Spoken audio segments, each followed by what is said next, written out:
Welcome back, ladies and gentlemen, to another episode of Shooting the Breeze Podcast. I'm your host, Chef. And I'm just that regular nigga, Jeff. Man, oh man, we got some stuff to talk about today. For sure. Hope y'all weekend was good. Mine was good. How was yours? I thought I was going to have a long weekend off. Off of work. Why? This damn hurricane. The non-existent hurricane. Well, don't say non-existent. It wasn't for us. Well, yeah, but I mean, there's a lot of people. There's a lot of people struggling. I know it's a lot of people struggling with it, but I ain't get my days off like that. You sound selfish. So yeah, I am selfish. Fuck that. I wanted my days off of work. Look. I had Sunday, Monday off. I was lined up to have Friday, Saturday, Sunday. Nigga, that's a vacation. Nigga, that's a vacation. I was ready. Yeah. I mean, I feel you. The hurricane. Well, one time for the victims of the hurricane. I think it's like 18, maybe even 20 people who actually died. Damn, I didn't know that. Nigga. Yeah. Heard about the lady and her baby dying. They got hit by a tree or something like that in North Carolina. Yeah. The tree fell on their house. Yeah. I know this. People are still going through right now with all the flooding and all that. So one time for them, if you can help out. I don't really know if they have any like donation places for that, but if you do know about it, and I'll look and see if there is something, and I'll put it in the description so people can click and donate there. For sure. And speaking of donating, the GOAT, Michael Jordan, apparently he donated $2 million to Florence Relief. $2 million? $2 million. Oh, word. What did you think about that? I mean, I feel like he's just doing it because it's like I don't know. I guess he wants people to like him more. Well, I don't think it's a genuine thing. Well, here's the thing with MJ. I think it's been it's been years and years and years of MJ just being quiet and just being like, all right, I'm gonna stay out of it. Anything like that, I'm just stay out of it. And quick myth buster. Mm-hmm. You know how people always say MJ donated to prisons? Mm-hmm. It wasn't black Michael Jordan. Yeah. It was a white Michael Jordan that actually did it. So get that off his back. But I don't know. He has taken like a back seat to stuff like this. So it does raise question to why is he doing all this stuff now? Yeah. You know what I mean? You would think that when people's lives and way of living comes into matter, that it wouldn't be some type of attention grab that you're donating to instead of actually trying to help people. Exactly, and that's what I want to get at. I feel like this was 100% just an attention grab. Because if you look at Jordan history, he's never done stuff like this. To be honest with you, I feel like it all started once LeBron and other athletes started donating money. Definitely LeBron, because it start putting LeBron more in the GOAT talk. Right. You know what I'm saying? Right. And you know Jordan don't want nobody else overtaking that but him. Right. So then he start giving out, but it's not the same. Jordan, I mean, he gave $2 million. I'm not gonna bitch about $2 million, but I'm about to bitch about $2 million. What's $2 million to Jordan? Go ahead. What's $2 million to Jordan? You know what I'm saying? Yeah. In this point in time, I'll say, in my lifetime, from what I can remember, I'll say Jordan total. I don't know everything, but I'm guessing here. I'm guessing total. He maybe donated to any needy cause, I guess, in the current time. I'll say maybe like, I feel like I'm going high into here by saying 10 million. 10 million? 10 mil. Yeah. 10 mil. I feel like at this point in my lifetime, not saying all at once, Jordan should have at least been donated at least $1 billion. $1 billion? No, not to one. Nigga, you crazy I'm as saying hell. Overall throughout his career. You crazy as hell. No, the way players... $1 billion? Listen. I'm listening. You have players now that have been doing stuff while they were playing, donating. So I'm thinking, if he would have been donating while he's playing, after the fact of he's done the league, more money he's getting, you could give up bigger amounts of money. You have to think of the amount of money that Jordan makes off of us. Period. Just off of people in general. How cheap it costs to make his shoes and how much they cost. He is fucking raping us. This nigga should have been given a whole bunch of money back. Definitely to the black community that fucking kill over his shoes. Okay. What I will say, one, I have never been raped because I don't fucking buy Jordans. Look, two, $1 billion is a lot, my nigga. You are tripping. Okay, listen. Wait. Was Jordan not raping the league every year by signing max deals every year? 1 year max deals. That nigga's the GOAT, nigga, of course. But listen, we not talking. I'm talking about his money situation. I know I shouldn't be in the nigga's pockets. I'm all up in his pockets. I'm all up in him, Jordan. That nigga. But listen, the amount of money this nigga has made. Just fuck it. After basketball, I still think he should at least donated at least $1 billion. At least $1 billion. This nigga spent how much money on a fucking golf course? On a private golf course. Who's that gonna cater to? Ain't gonna cater to me. Ain't gonna cater to you.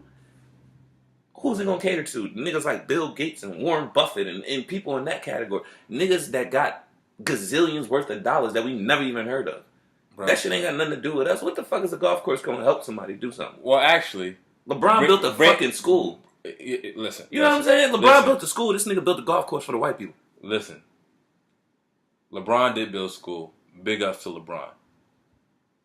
Two, do you know how much business and charity work goes on golf courts? Bro, like, they have charity golf events. Like, even the company I work for has charity golf events. For what cause? It's different causes. It's probably like it's different breast causes. cancer it's or different causes. It ain't nothing to help us. It's different causes. It ain't nothing to help the inner city. I agree with that. Facts. I agree with that. Okay then. I agree with that. I ain't saying they don't have causes, but their causes ain't got nothing to do to benefit me and my people. I understand that. And Jordan's my people. Am I saying that Jordan has given back the way that he should? No. All I'm saying is $1 billion fucking dollars is $1 billion. You know his career, bro? How many seasons? $1 billion. He just became a billionaire like 2 years ago. And you talking about giving $1 billion? All right, put it like this. He just became, off them trees. I guarantee you, he's been spent $1 billion in his lifetime already. I don't give a damn what he spent, bro. You see what I'm saying? I'm not giving up $1 billion. What I'm saying. Even if I can understand you saying maybe $100 million. $100 million, no, bro. You crazy? Has LeBron given $1 billion? No, but they had players nowadays make more. Wait, before you go. Players nowadays make more money than Jordan made in his career. And they should be given $1 billion? No. Fuck no. Listen to this. I guarantee you before LeBron James' life is done. Matter of fact, I guarantee you he'll still be on this earth. And at some point, he'll eventually have donated $1 billion towards charity at some point. Well, you know what? I think LeBron James... I guarantee that. I think LeBron James is going to be a billionaire before he's 40. Well, they were saying he's on pace to be the first billionaire athlete, like currently still playing and being a billionaire. That is exactly what I'm saying. But that doesn't mean Jordan money isn't going up. This is a different time for Jordan. His sneakers is going. They quadruple, whatever the biggest, whatever you could double, triple, whatever something. This nigga is like his sneak. I remember. I'll never forget. I was in fucking elementary school. I bought Jordans. Them shits cost like maybe $40, $50 something dollars. It's a different comparison till now. They drop. They're like $300, $400. You buy a package, they like $500, $600, $800. Like, what's up? This nigga's eating right now. He's eating. This is a time where anybody can eat. If you're a legend, you're eating, and if you're an upcoming legend, you're gonna eat. I agree. I'm not disagreeing with the fact that Jordan can give more. All I'm saying is $1 billion is a bit much. $1 billion. $1 billion is a bit much. And listen. Do I think Jordan's giving is 100% authentic? Hell no. No. Am I saying that like there's a million there's all the celebrities, if they do some giving, it's they want to give back, but also it's because it boosts their appeal in viewing of Americans and people all across the globe. I don't think nobody just donates out of the goodness of the heart. Some people might, but majority of people, they donate because it's a good thing to do, but it also helps them as well. It's a good look for their business. Just like Nike. I'm pretty sure Nike fucks with black people, yeah. But I'm pretty sure they knew that getting Colin Kaepernick would help their stocks. Oh yeah, for sure. And it would appeal to people of color all across the globe. So it's always business and giving combined. I don't think anything's 100% authentic. You might be right about that because and this is the reason why I think Jordan is starting to donate. One, the fact I already mentioned LeBron's doing it, and LeBron is on that edge of like people are still. I mean, I still got Jordan as a GOAT. I'm not retarded, Right. But other people say LeBron's a GOAT, and they know to him it may be debatable and arguable. Because you even got niggas like Charles Barkley that'll say that and stuff like people that played with him that are also considered legends are starting to say LeBron is the GOAT. So I feel as though... Well, here's the thing. Charles Barkley took that back. Oh, he did take that back? Only person that is really coming out saying that now is Pippen? like... No, not even Pippen took it back. Oh, okay. Jordan must have paid with like, yo, nigga, I'm going to send them hitman y'all away. Nah, I think they seen how LeBron acts or performs in certain situations. Yeah. You know what I'm saying? He ain't got the clutch. Like getting swept. Yeah, that ain't happening with Jordan. You know what I'm saying? And bitching and moaning in overtime in game one. That type shit. You know what I'm saying? That type of thing would be like, I don't know about GOAT. Yeah, but wait, I ain't done. I ain't done. So the only person that really says that is Isaiah Thomas. And you know that nigga can't stand Jordan. Yeah, he don't like him. You know what I'm saying? But I was about to say, let me get back on the subject. I didn't want to get off the subject with, go ahead. arguing who the GOAT is. I had to get my point. Yeah, but I just wanted to get back to, you know why I really think Jordan is doing this? Because I really think we're the ones that grew up off of him. We grew up, like, people, our parents, stuff, they seen him, they were a little older. We really grew. Our parents love Jordan, too. No. I'm not trying to say they don't love him. I'm saying, like, we really grew up watching him. Like, yeah. Like, to me, I had to see Magic Johnson, Larry Bird, highlight. Jordan, I see, from beginning to end, I seen it. So that's what I mean with that. And I really feel like he's starting to realize we getting older now. Yeah. And we looked at him as the greatest all time, but now we starting to realize, like, hey, greatest all time kind of got a shitty personality. He ain't never do this. He never did this. Yeah. It's lower level players that did a lot more for the community than you. And I think now he's realizing this. In a sense, I think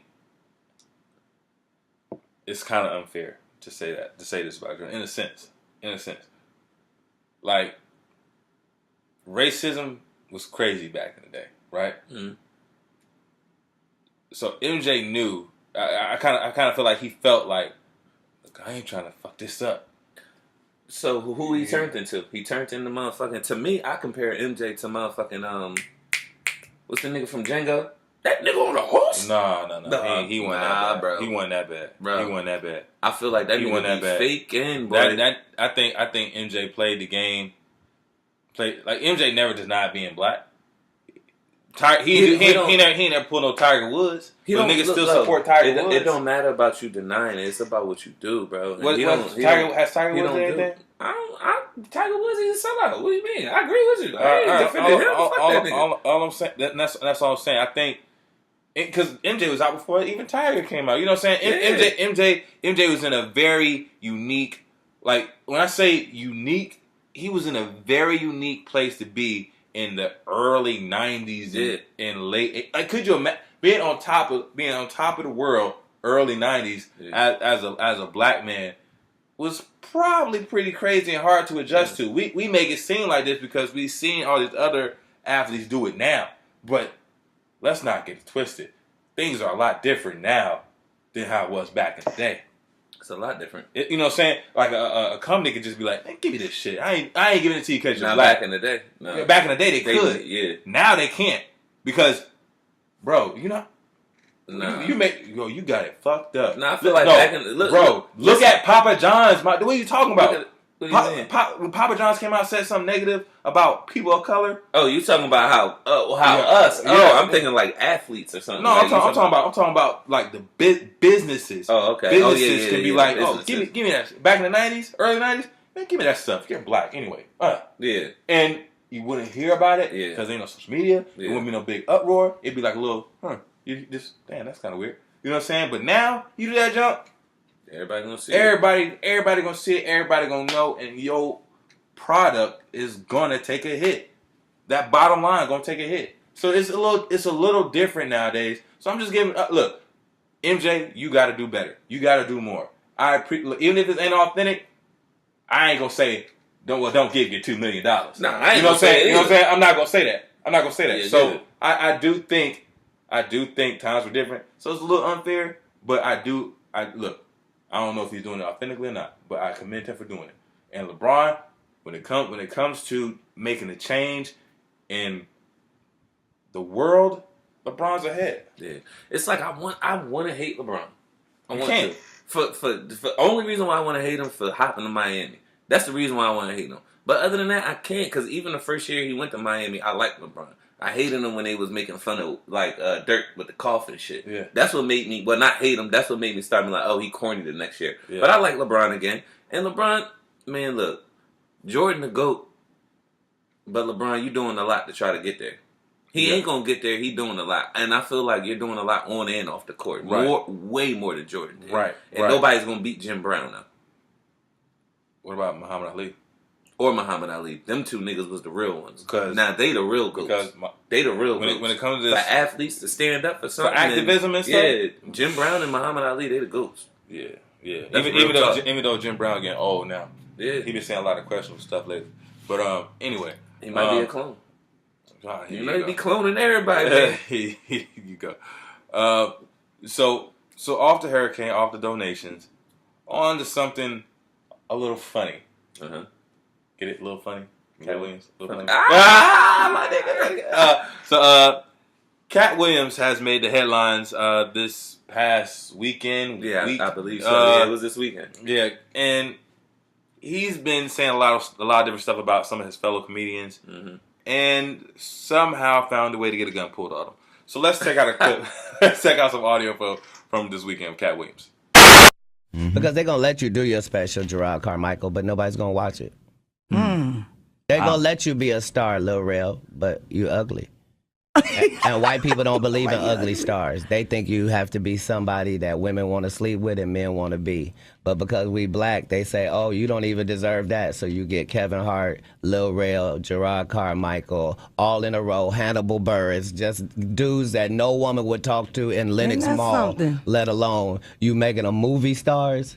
Why? Because you know ain't nobody gonna sleep with him. You only got Tiffany Haddish. She been doing comedy since she was 16. You can't tell me your favorite Tiffany Haddish joke. Why? Because she ain't done a tour yet.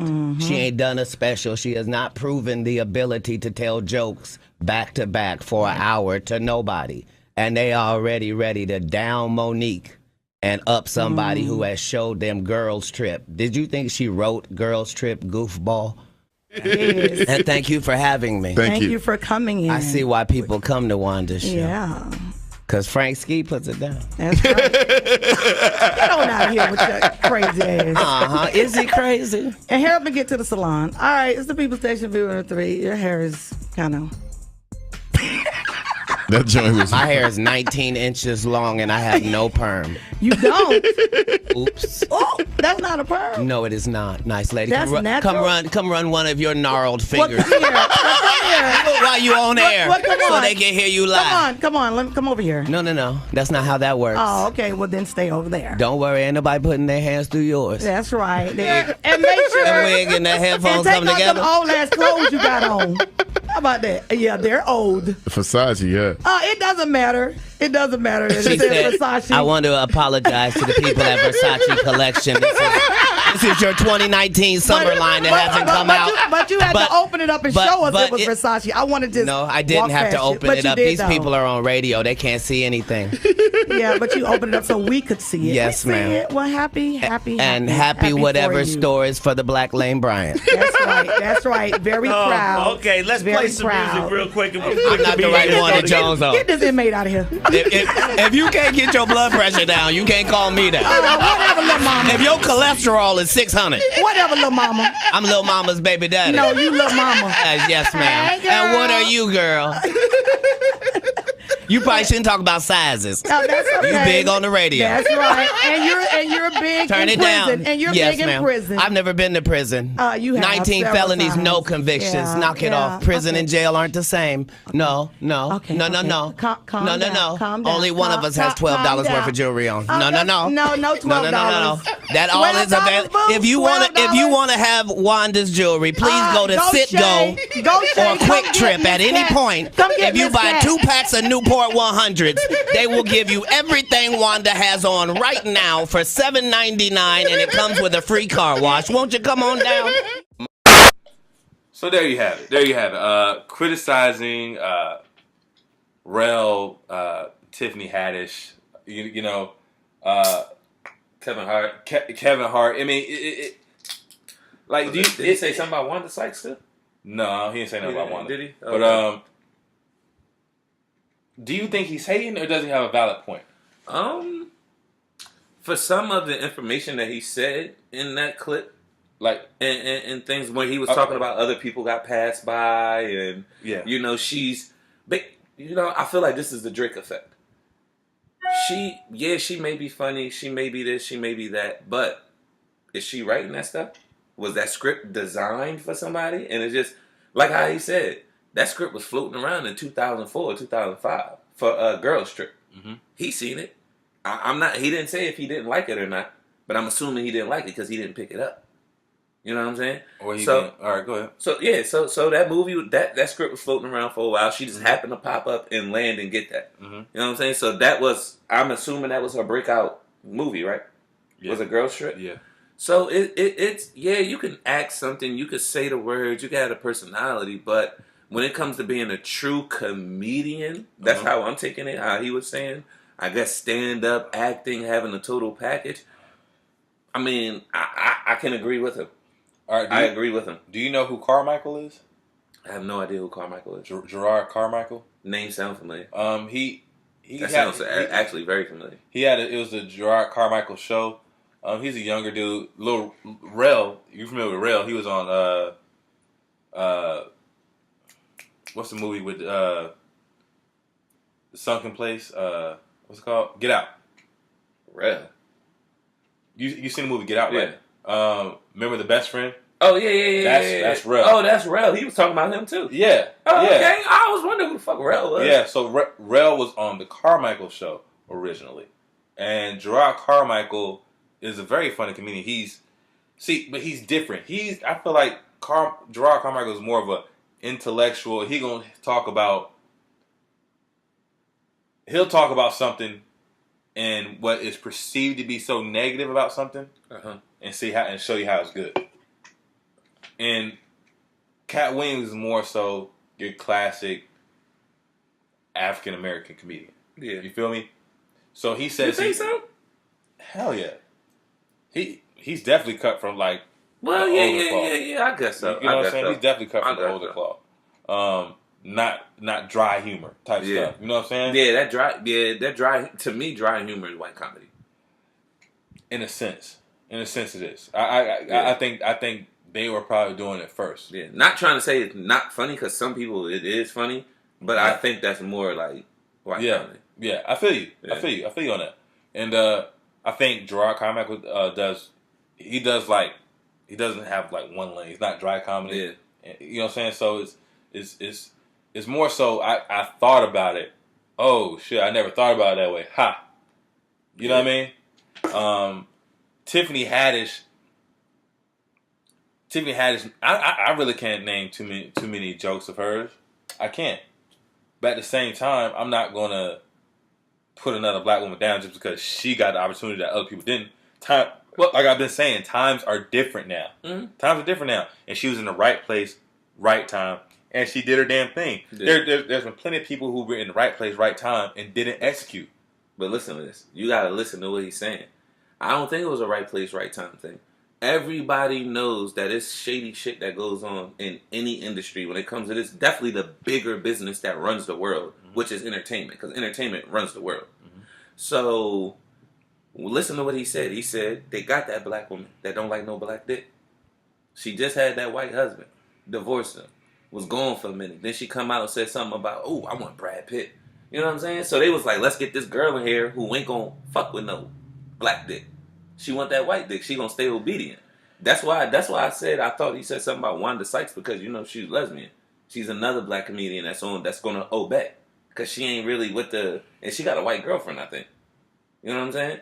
It's just different things like that. And then he was saying, it's funny because it's like how we heard in the clip, he was saying stuff about Kevin Hart. You getting these lame niggas and putting them on. Girls don't want them and this and that. So it's like it's weird. These niggas that's gonna fall in suit because they know they not gonna be able to get nothing without this fame. All right, now without you giving me these jokes. Now, everybody know Kevin Hart got a team of ghostwriters joke writers. Now this is why even though I still think he's hilarious, he's from Philly. I'm gonna use an example that kills his whole argument. All right. Who did Cat Williams say was funnier than him? He didn't say in that clip, but who did he say was funnier than him? Was funnier than Cat Williams? Dave Chappelle. Dave Chappelle. Yeah. Right. Does Dave Chappelle look like he get bitches? This is different though. Dave Chappelle has talent. He actually writes his own. See, this is what he's getting at. Dave Chappelle actually has talent. I don't think it's a look thing. He's just saying that you're getting these niggas that can just read and act out like me. I feel like I'm pretty animated. I'm pretty this and that. If you give me a fucking script, I could fucking act that shit out to the T. That's 100. That's one. I can act it so good, you'll probably think it's mine. But bro, and I'm sold on that. I'm not saying that. Here's what I'm saying. Kevin Hart may not write everything by himself. Yeah, I think he did on a come up, but now no. Right. And I feel that the pure comedians that they're like, hey, you know what I'm saying? I write my own shit. This is all my thought. I feel them on that. That's just how it is with the rap game. But there's still no denying that Drake has talent. If you're comparing it to the rap game, yeah, Drake has talent. He has the talent of delivering. Yeah, like I'm telling you, delivery and voice. Right. Kevin Hart has the animation, and the delivery factor of it. Yeah, you know what I'm saying. And I'm pretty sure it's not just. Well, listen. All I'm saying is you can't deny that Drake is a huge star. Yeah, you can't deny it. Kevin Hart's a huge star. You can't deny it. Tiffany Haddish blew up in the blink of an eye. Right. In the blink of an eye. That's why I think that's suspicious. But she's been fucking grinding for a long... It's not like she was fucking selling Newports at a 7-Eleven and then on Sunday, boom, she's a star. No, she's been in these she was in Philadelphia with Kevin Hart doing shows. Kevin Hart gave her a loan of like $200. This is a true story. Kevin Hart gave her like $200 because she was living out of her car. Mm-hmm.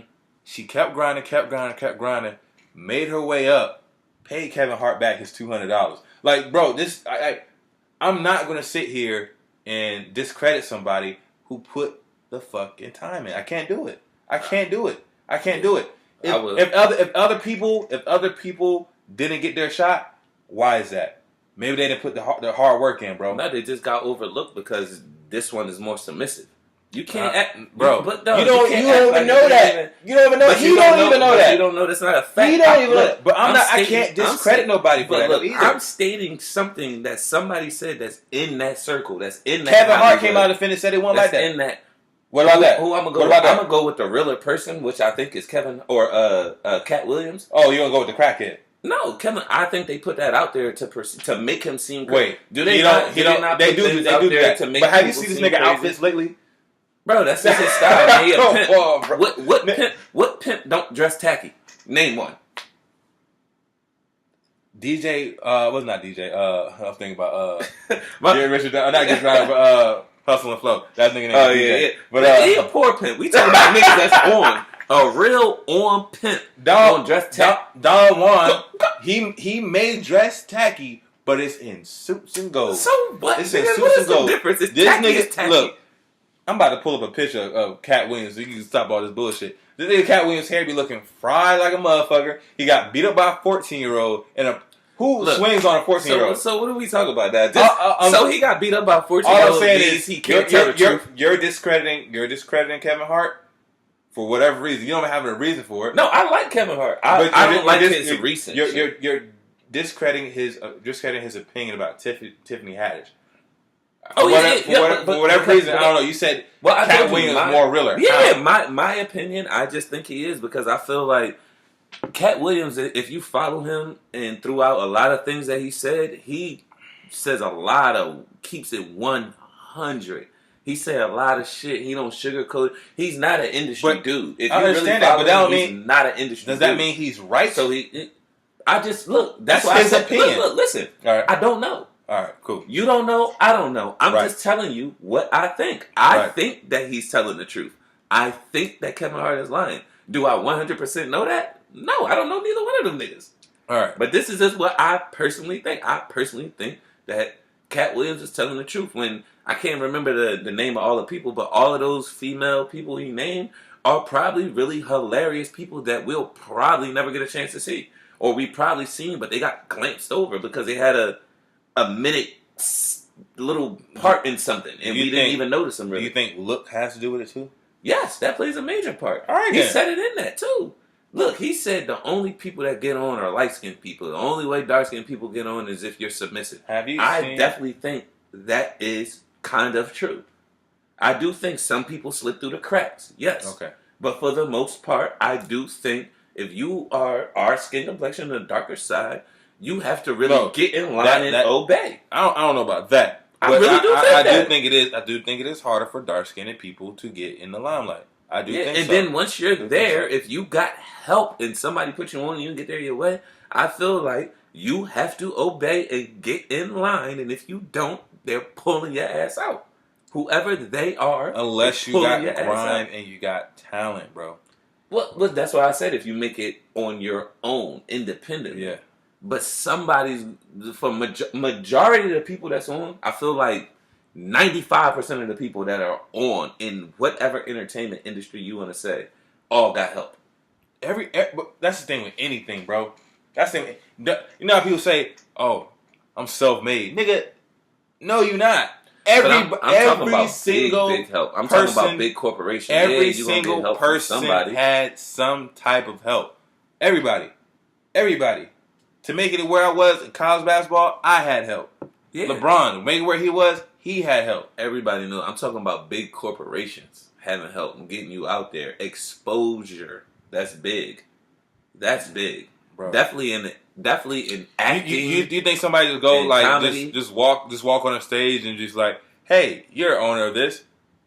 Talk to me. No, they won't. They won't. They have to have some type of appeal. I'm not trying to say she's talentless. She's not. I'm not trying to say Kevin Hart is talentless. I think Kevin Hart's funny. I ain't gonna say that because I've never heard nothing from her. You haven't even heard of her. Yeah, that's why I won't say she's whack. I never said she was whack. Yeah, I never said that because I never heard her. So I won't say that. But man, it's just different. Look, I'm not saying that what Cat Williams is saying is completely invalid.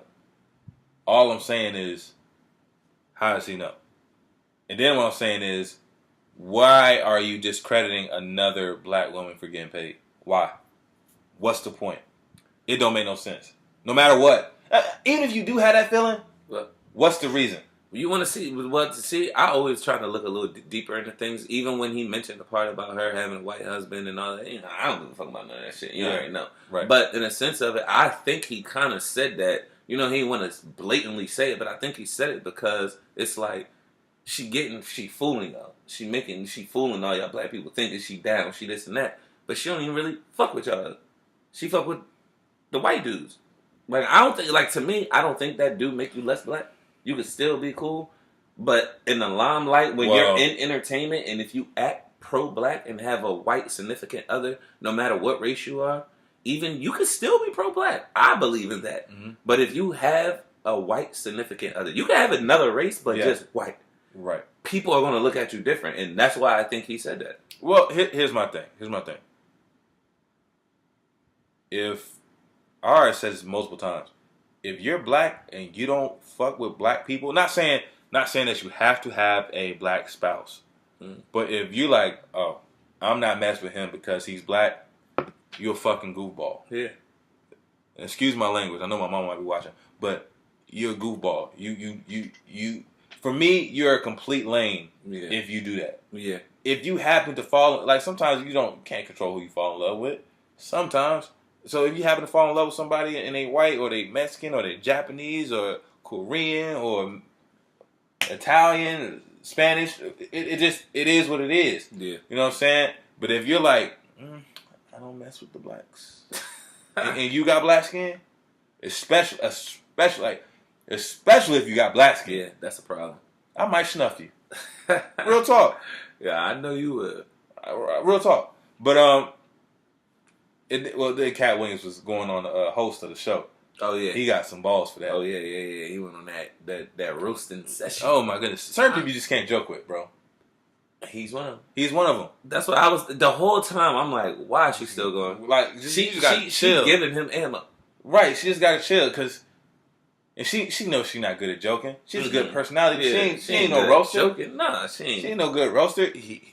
Cat Williams, what's the boy name from Wild Now? DC Young Fly. Oh yeah, them two. DL Hughley. Yeah. Cat Williams even said in the clip, she was like, she don't know I was on Wild Out, do she? Like, he even said like, bitch, I'll fry your ass. That's what I'm saying, and he did. Oh, he definitely did. So you got to pick your battles with that stuff. Like you know, like everybody in the hood know that. Not even the hood, but every black person for sure who grew up in the hood know that there's one dude that you may be beat up, but he gonna joke you. Oh yeah. You know, like I ain't even gonna. Yep, he gonna get your ass. He say a joke, just be like, yeah, you gotta laugh that bitch up. Laugh it off, because if you keep trying to go on with him, he gonna keep hitting you upside your head. Next thing you know, you're gonna be embarrassed like she was. Yep. To the point, she was so embarrassed to the point that her husband pulled a gun on Cat Williams. Yeah, allegedly. But still, that's some good ass roasting. Yeah. That's some good ass roasting. Shout out to Cat Williams. You got some new material for your next stand up. Yeah, shout out to Cat Williams for that. Yeah. Do you think that's bad that he did that? The husband? Yeah, because I mean that comes with the show. You got a comedian up there; they going back and forth. I mean, I don't think it was. He started joking on her weight, but I mean, she was going at him too.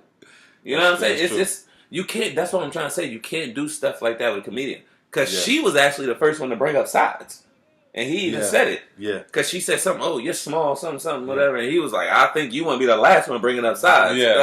So it's just like you can't do that with a comedian because. That's why he's on. That's why he's famous. He has no filter. He has He's funny and he has no filter. Every good comedian is funny with no filter. Right. So they're gonna fry your ass, and you got to realize that nigga was probably on level 3. Like not even that. He's not on 1 or 2. Like not even trying to go at you for real. Yeah, not even for real. He was just that was. But the way he was saying was just like little cuts. Yeah, right. It was just look. Yeah. Ooh, I know that. Yeah, even the dude was trying to stop it. Okay, so what we got he was trying to change subject. Smart man. But off Cat Williams. Yeah. Off Cat Williams. That was. I'm glad we got to talk about that because we do have some conflicting matters. But on to something I'm pretty sure we're gonna agree upon. And I want to get through this quick because I don't want to give it too much light because this is something that happens all the time. But a couple episodes ago, maybe last week, we talked about the Dallas officer who ran into the wrong apartment and shot the black man. Mm-hmm. Lately, what they've been doing is highlighting the fact that the black man had weed in his apartment. Like, that is warrant for her to be in there. That warrants her going into his apartment and shooting him. And I'm just going to say this and I'm going to leave it alone. I'm sick and tired of the media. I don't know if it's white people, but the people who are in charge doing that stuff to people of color. I'm especially black people. Especially black people. I'm so sick and tired of doing that. Whenever something happens, they try to bring up something that has nothing to do with the matter. Nothing to do at all with the case, the matter, nothing that happened. First off, if you want to talk about weed, that girl probably got weed in her house too. Probably. She probably got meth. Right. And that's probably why she went to the wrong house. High off that meth. Or high off some pills, prescription pills or something like that. So I hate when they try to tear down somebody's character to justify them getting killed or murdered, dog. That's whack. That's whack as hell. That's whack as hell. And give another example of this, and I'll let you go on and say your little piece. You remember when the gorilla had a little baby in the zoo? You remember that? Yeah, I remember that bullshit. Right. Why? First off, it was a black family. It was the mom taking her sons to the zoo, or taking her children to the zoo. The son climbed in there with the gorilla. The gorilla had the son by the leg, and was probably confused as hell. Like, I don't know what this little thing is. He just dragged it around. They actually dragged the baby around? I don't think they dragged the baby around. Like, he swung the baby, but it wasn't like on no intentional, like, Yeah. It was just like he's moving, but the girl's so strong and the boy was so light. Yeah. You know what I'm saying? But with that happening, they found a way to bring up the husband of the lady who was there, and brought up his criminal record. What in the hell does that have to do with anything? With anything? Anything. It don't have nothing to do with anything. And they brought it up there to diminish, to tear down something so they can justify all this other stuff. And for real, it wasn't justifying anything. It was just trying to make that man look bad or that family look bad. Yeah. And I look, I don't like it. And I don't know who comes up with these stories, who breaks these stories, who allows this to get processed and go to actual live air. I don't know who does that. But if I knew who was doing that, bro, me and that person would have a problem. Facts. Real talk. So that's all I got to say about it. But I'll turn it over to you. Yeah, man. Number one, I just think it's 100% just disrespectful as fuck. Right. To be bringing out the fact that he had some marijuana, some weed in his place. And the day that they broke it was the day of his funeral, which is completely disrespectful to the family, friends, anybody that just even to him in general. Right. You already have somebody who's supposed to be sitting here to protect and serve. Facts. But walk into another nigga's place, his place, and shoot him dead. And they're gonna bring up weed after the fact. After the fact. Don't even tell you how much amount it was, no nothing. It's probably a little personal amount. Do that make somebody a criminal? Do that make somebody a bad person? What picture are you trying to paint here? Yeah. Because at the end of the day, what are we doing? You trying to say that a murderer is justified because a nigga had a little bit of weed? Because at the end of the day, she's a murderer. Right. At the end of the day, so are you trying to justify a murderer killing somebody over some weed?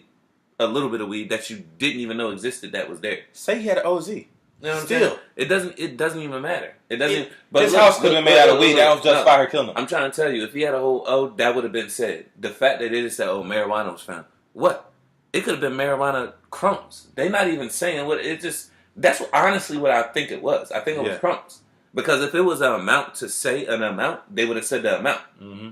They wouldn't have held back. They would have tried to make him look as bad as he could to save her. Mm-hmm. Because she's an officer of the law. And she's white. Yeah, which is retarded. And then to touch up on that whole little monkey situation with the baby too. We weren't doing this podcast when this going on. I'm glad you brought that up a little bit. You already touched up on it a lot. I'm going to just say this one thing. That shit was retarded to me because I felt like more people felt sad at the fact that the fucking gorilla had to get shot to save the black baby. You know how many people was in an uproar? It was more RIPs this fucking gorilla I ever seen in my life. I'm surprised the fucking gorilla didn't have a fucking 6-9 hour funeral. You know what I'm saying? This shit's mad disrespectful. So disrespectful. Yeah, it is. It is. Imagine if that was an albino gorilla. It'd have been 24 hours funeral.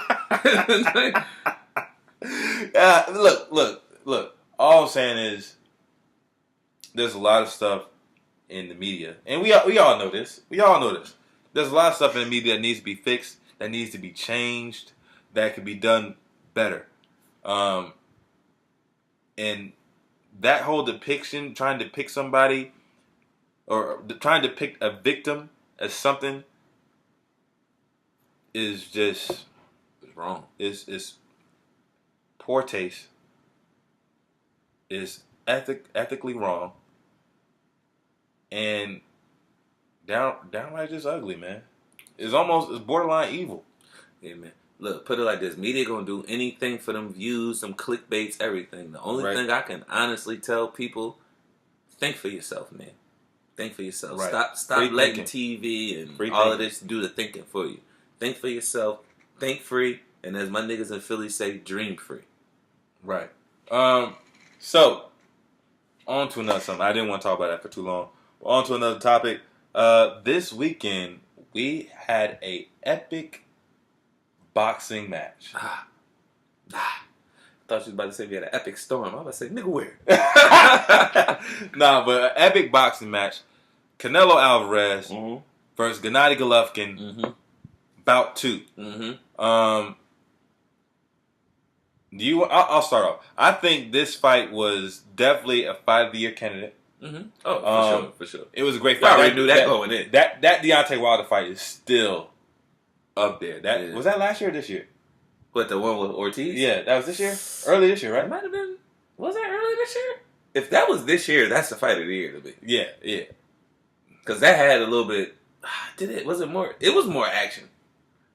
It was more action. Because nigga got knocked out and knocked down, and then Wilder got knocked. That's more. Yeah, it was more action. Yeah. So I mean, but anyway, the Canelo fight is okay. Yeah. It's the nominee. Yeah. Fight of the year nominee, and that's a fact. it was definitely a role reversal almost. It was definitely a role reversal almost. Abel Sanchez, that's Triple G's or Gennady Golovkin. That's his trainer. And since the last fight, which happened last year, it was exactly a year. Yeah, it was a year and a day. Yeah, to be honest with you. So what happened last year has been preaching and clamoring and making it known to the media that he felt that Canelo Alvarez ran throughout the whole first fight. Didn't want to fight. And didn't want to fight, which, first off, I disagree with. He was 100%. He was executing the sweet science of boxing. Until he got tired. And I felt like he did I felt like he did a great job early in the last one. But this fight, he completely switched it up. Oh yeah. He stood toe to toe with Triple G, who is a knockout artist. Power puncher. He's a knockout artist. Yeah. Up until the last 4 fights, Jacobs and Canelo, the only people he haven't knocked out. And well, no, I think it's some other people. It was Jacobs. Then who we fight? Canelo, right? After the Jacobs, he fought Jacobs, then Canelo, then he fought somebody else, knocked him out, and then Canelo, Canelo again. But Canelo took the fight to Triple G, had Triple G on the back foot for the majority of the fight, utilizing his jab, which he did. Triple G has an underrated jab. Oh yeah, let's start with that. And I do. Is it underrated? I don't know if it's underrated. I don't know. It's underrated for people who know boxing. I don't think it's underrated. It's now. It may not be underrated now, but it was. It was definitely underrated beforehand. I think Canelo fought a really good fight, switched his whole style up. Triple G was forced to switch his style up, and he did well with that. He did well with that. Fighting off the back foot, utilizing his jab. He had a couple of slick punches that I didn't think he had. So it was definitely nice to see. But Canelo, in my opinion, it was even after 4. And I think Canelo won from 5, 6, 7, 8, 9. And I think Gennady Golovkin won 10, 11, 12. You think he won 10, 11, So it's like 7-5. I had it 7-5. Canelo winning by one round. And I know there's some controversy around it, but I'm gonna let you go and give your opinions on it first. Yeah. Well, I mean, I feel pretty much like how you did. Going into that fight, didn't expect I mean, even though he said it, didn't expect it, but Canelo stood there toe to toe with him. Mm-hmm. And this is the first time, like how you said, we seen Triple G fight off the back foot. For majority of the fight, he was backing up the whole fight. To be honest, Canelo was the aggressor. He moving forward. He was fighting like Canelo to me. Yeah, he stayed there, stood, threw punches with him. Whenever Triple G threw something, boom, to do perfect counter. Body work was excellent. Right, body work was, and that's what I really think made a difference. I agree. Fight. It was the body. Yeah, he jabbed, and then it's crazy. You know, I never ever look at the numbers. I'm not a numbers guy. I'm not that kind of person that be like, oh, this. Oh, he had to win because of this. But just to prove a point to people, because everybody keep looking at these numbers. And the number one number I keep hearing is jabs landed. Mm-hmm. Canelo landed like 50-something jabs. Triple G landed over 100-something jabs. But when you look at the percentage, it was close. But Canelo landed 33% of his punches. 33%. No. Triple G landed 33. Canelo landed like 43 or 46 or 36. Like it was because I know Triple G had 33 and Canelo had like 7 or 8 points higher than him. Oh yeah, because from what I say, I thought it was Canelo landed 33% and Triple G landed 27%. That might be right. That sound about right. Yeah. So that's what I seen, that he landed 33%. Canelo was 33%. Triple G was 27%. The punches was, I'm gonna give you the exact number. I think for jabs was Canelo was 39. Triple G was 118 with jabs. Mm-hmm. But then when it came to power punches, I can't remember the number, but Canelo landed at least like 30, 40 more power punches than Triple G. And he had the higher connect percentage. Right. And he just overpunched him with the... So I don't care about if a nigga just do this with me. Yeah, that's good, that's points. But what's more effective? Give me that bang, that hook, that boom, straight to the... What's the more effective punches? Bro, and the ones that, and the one that's going to give you the more effective punches, and the ones that's going to make the crowd ooh and ah more. Yeah. The more power punch, the more effective punches is a power punch. Right. He landed more of those. You got to give it to him. And then if it's a fight that's that close, and then you got a guy landing more power punches, and being the aggressor, on top of that, and counter punching like crap, I'm giving it to him. Right. And another thing is, I really think that Triple G. It's not to take away from Triple G. I think Triple G fought well. Triple G is excellent. He's excellent. He really impressed me this fight. Before I really was critical of Triple G, but now he is a really good boxer. He's a good boxer. He's no joke. He's a really good boxer. Both of these mugs got chins out of this world. What? Both of them got chins out of this world. I don't know what it is. I want to see Earl fight one of them. Got to. He got in due time. But I think Earl. He's not ready yet. He's not ready yet. But like I used to, in due time. Because I think Earl gonna end up moving up eventually. You know what I'm saying? Yeah. Unless Canelo want to fight him, and then he'll move up 2 weight classes, which would be a sight to see. But I honestly, now I understand that some people thought that Triple G won. Me, I'm perfectly fine if you felt like Triple G won by a round.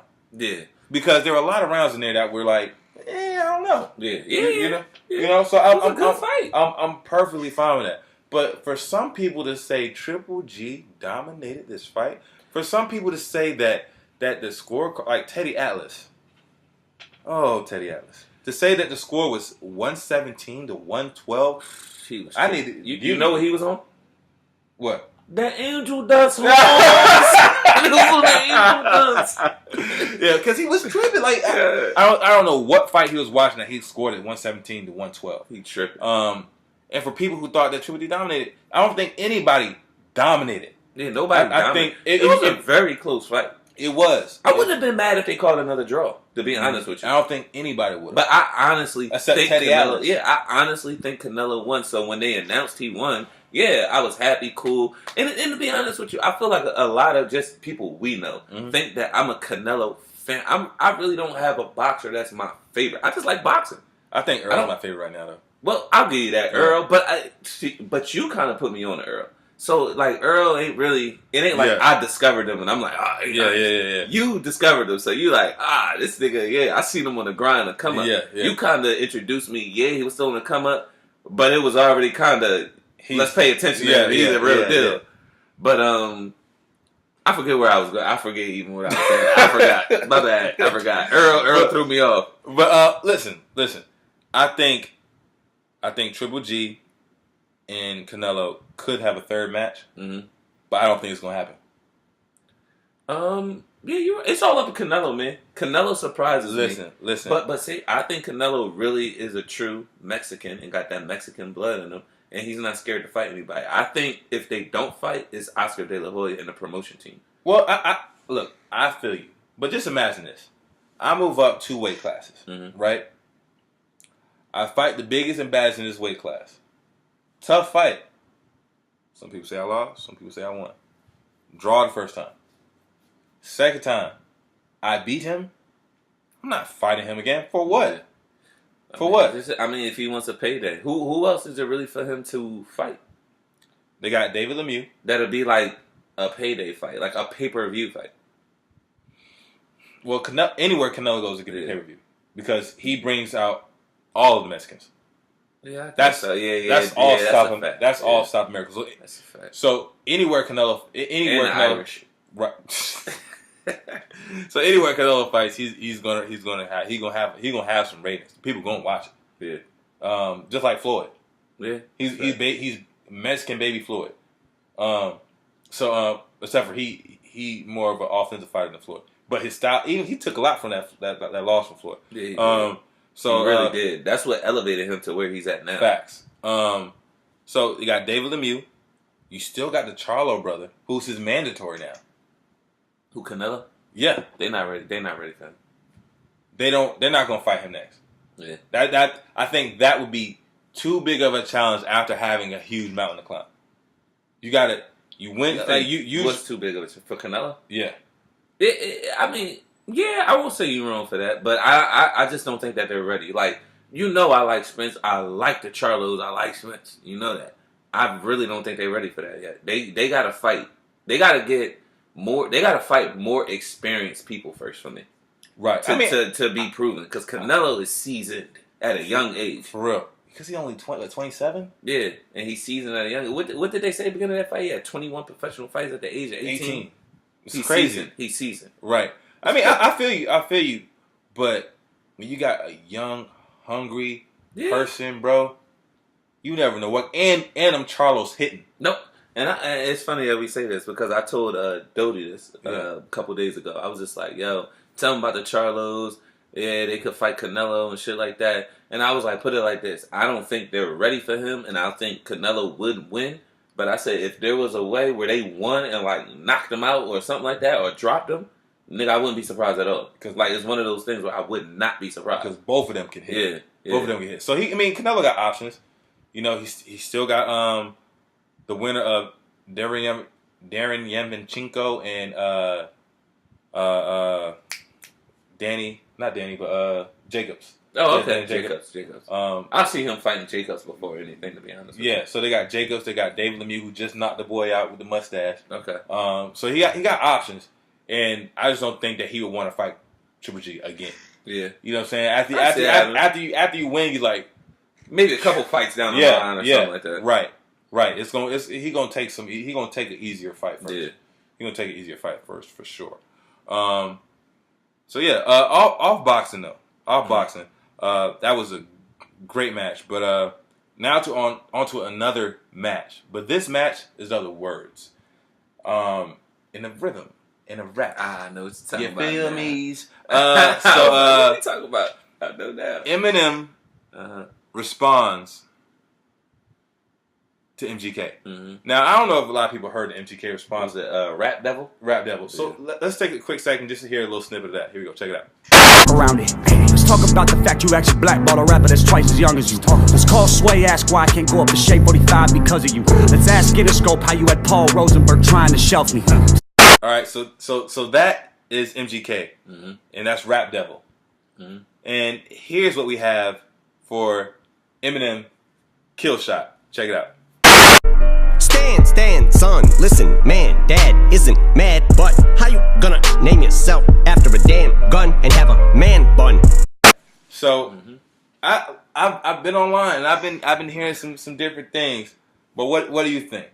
What do I think? Yes. I'm gonna take it back to the beginning on this one. Okay, go ahead. Now, I guess Eminem dropped I forget what song it was off Kamikaze, where he kind of mentioned a couple people's names. Yeah. And next thing you know, I thought Joe Budden was gonna drop this track. Not gonna happen. But surprise, surprise, MGK dropped one. The last person I thought that was gonna drop something. Right. And at the time, shit was fuego. Shit was fire. Shit was fire. Right. It was definitely good. It's definitely. I'm not even gonna say was. It is. It is good. It is good for sure. And I think I might have told you this. I called up a couple other people as soon as I heard it. I'm like, yo, M has to respond. Yeah. I said it ain't one of them this where he got murdered. He didn't get murdered. It ain't like, oh, he destroyed you, whatever. But I was like, hey, it's good enough to deserve a response. Yeah. And boy, did he respond. Because that kill shot, I won't say it was a kill shot. You definitely wombed that nigga. For real. You definitely did. You definitely did. Right. I mean, to me, it's just one of like I think I might have told you this too. I don't know if I did. I may be talking to somebody else. Kind of remind me of the Big Sean Kendrick. Big Sean said what he had to say about Kendrick. On the whatever he said it on. Yeah. And I'm like, and this is crazy because I fuck with Kendrick to the max now. Yeah. But at that time, I was like borderline on Kendrick. Yeah. I was more Big Sean, like that was my nigga. Yeah. So he dropped this shit, whatever he said, you just say a whole bunch of da-da-da, ask him to tell. I'm like, yeah, nigga, I agree with you. Hell yeah. That's what he said. I'm like, then Kendrick dropped the hard part for it. It changed the game. And that's how I feel about him. It's not a hard part for it. Yeah. But, nigga, it's like, I don't think Kels is gonna respond. MGK, to be honest with you, honestly, I don't think so either. I think you should let this rock out. Just right out, because at this point in time, because even with Kill Shot, I don't think Eminem like murdered him. Yeah, he didn't murder him by any means, but that shit was fire. That shit was fire. And some people think that MGK's one was better. Some people, because this was their reason. Yeah, I won't argue. I won't argue. Yeah, that. they'll say that MGK had the more scathing lines. Mm-hmm. Eminem just wrapped him the fuck up. Yeah. You know what I'm saying? Yeah. And he said some funny shit. I feel like he said some clever shit. He did. No, he did. But it's like, it wasn't like, sometimes I think Eminem is so rapidy rap that people have to think too much. Yeah. You feel me? I'm glad you said that. I think perfect. That was perfect. People have to think too much, whereas MGK's was more so yelling at a mic. Yeah. You know what I'm saying? So it was kind of more, the rap was more direct. I like how you say that where MGK was actually making fun of Eminem for just yelling at a mic. Yeah. You just say he just yelling at a mic. That's funny. Yeah, so it's one of those situations where Eminem just showed, I'm a way better rapper than him. Yeah. It's just... And MGK showed, yeah, he may be, but I ain't no bitch. Yeah. Yeah, that's cool.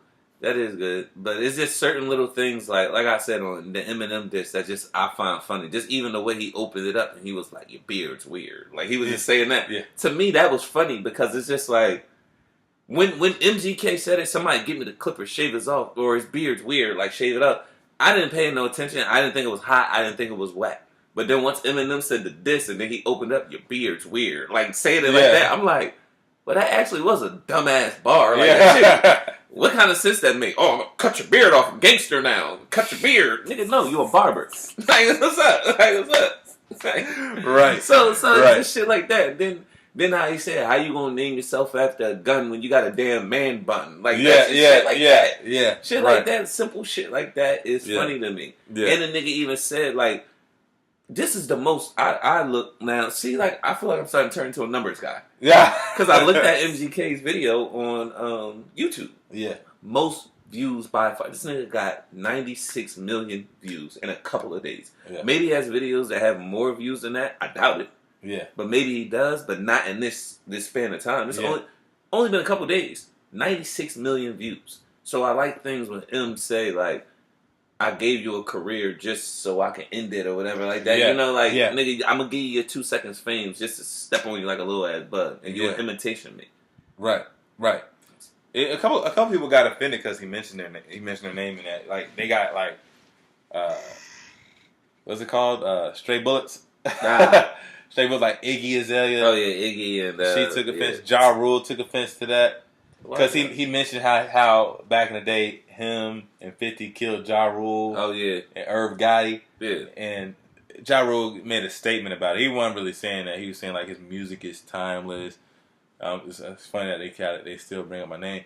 But I think the bring up your name stuff is whack. You know what he was getting at. But Ja Rule's music is timeless. It is. But... he did get killed. There's no denying that nigga career got ended short because of 50. Because of 50, right. Yeah. You could have been a legend. Who knows? Yeah. Who knows? Ja Rule could have been a legend, but you're not because 50 ended you. He's still a legend. Is he a legend? A legend? A legend? Put it this way. He would go to the Hall of Fame. He's an all-star. He would go to the Hall of Fame. I keep saying this. Did Bruce Bowen go to the Hall of Fame? No. Alright, then Ja Rule's not going because Ja Rule's a Bruce Bowen. No, he's not. Who is he? Bro, Kevin Martin? Whenever you got... That nigga's a Kevin Martin. Kevin Martin. Here's my thing. Whenever you got multiple songs that when they drop, everybody... Where would I be without my baby? Look, bro, but multiple songs like that. Put it like you this. You can't put it deny like this. Boy, when you let a nigga end your career and then swagger jack your whole style and you don't do nothing about it, he couldn't do nothing. He couldn't do nothing. You know how big 50 Cent was? No, 50 Cent only got big because he fucking destroyed him. Yes. Well, yeah, that's what. He destroyed him. But what I'm saying is, 50 Cent's first album was. Is that not top 5 that was after the debut album? That was after the fact. He already destroyed him. Be honest with you, the reason why 50 got popular is because he destroyed Ja Rule on the. He dropped Wankster. Nobody had that was on his first album. Exactly. But that's all. It wasn't. His album wasn't out yet. His album wasn't like created. His lead single. But I know it was because it did so big. But his album wasn't created yet. So when he dropped that single and it was Wankster, everybody liked it. And then I feel like once he was like, "Yo, that song's about Ja Rule," and then everybody started getting a backstory. That's what really catapulted me. Ended that nigga's career. I'm not. Wankster put him. It wasn't even that song where you mentioned everybody's name. Yeah. It was Wankster put him on a fucking map. And I'll never forget. I thought he was a one-hit wonder. I mean, that career showed you how wrong I was. And I thought Chris Brown was. Yeah, you're bad at that. But all I will say about this, I think there's plenty of people who will go to the Hall of Fame. Look at Karl Malone and John Stockton. Never got a championship because Jordan just said you're not winning shit. Fuck you. And Barkley. You know what I'm saying? You're not beating and me. Reggie. Yeah, you're not beating me. Patrick Ewing. Hey, I was just going to say that. So look at all these people that Jordan kind of like. Imagine, like, you know how big Charles Barkley would like be if he won a ring. Yeah. You know what I'm saying? Jordan ended that. Does that mean Charles Barkley's not in the Hall of Fame? No, of course he's in the Hall of Fame.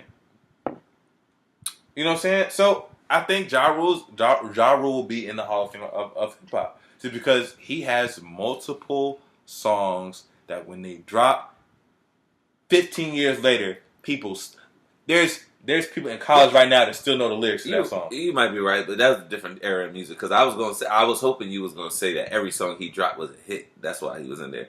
Mm-hmm. Since you kind of say it was time, because I was about to say, is OT Genesis gonna be in the Hall of Fame of fucking music?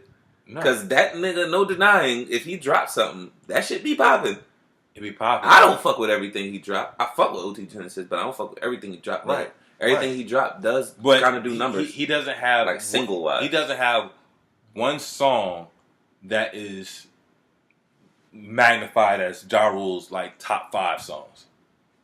Yeah, maybe you might be. You feel me? You might be right. Even Tekashi 6ix9ine. I got number 1 hits. I'm gonna chart.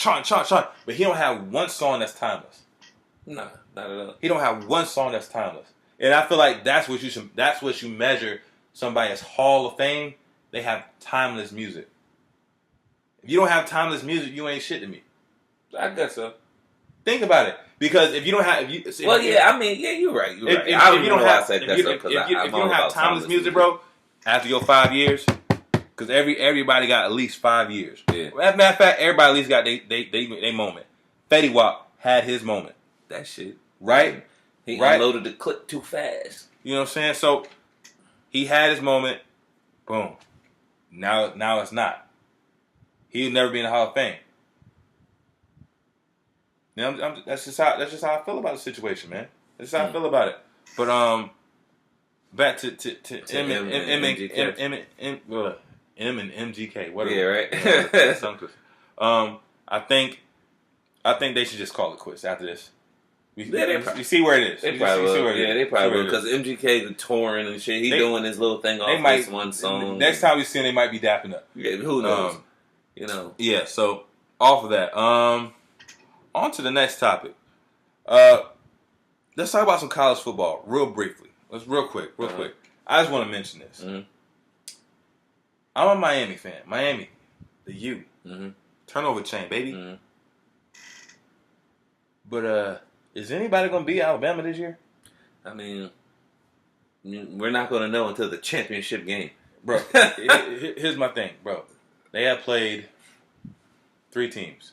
Mm-hmm. And I think they beat every team by at least 40. Okay. And I'm not surprised. And these teams haven't been like chump run over teams. Are you surprised? By the scoring margin, yes. Nigga, their fucking 5th string whatever is like an All-American and something. Bro, like, nigga, it don't even matter. I you, but it's always been that way. But this year is a little different. I was having a conversation. Wait, I was having a conversation with somebody. I forget who it was. I think it was DJ Martinez. Shout out to DJ. No, it wasn't DJ. It was Anthony. Anthony Martinez. Shout out to Anthony.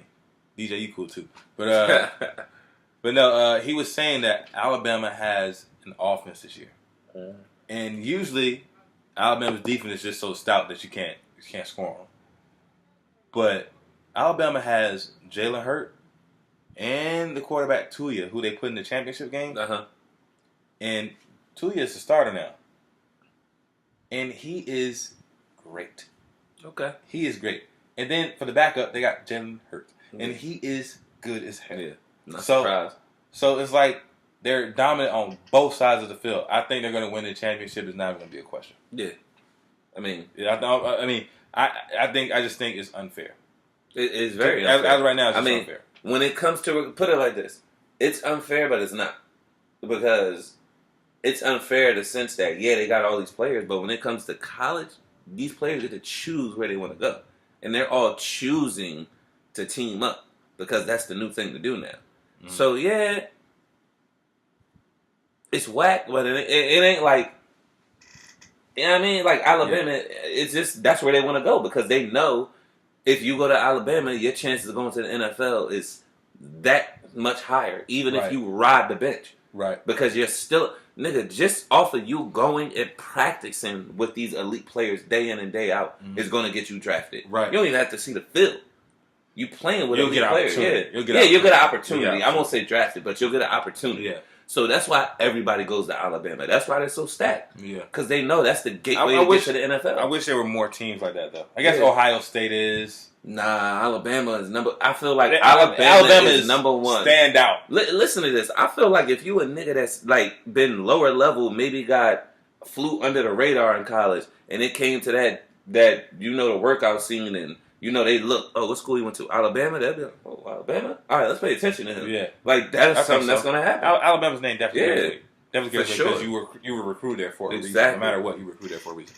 So I agree with that. Let's take a quick intermission. Hold on, I got to piss.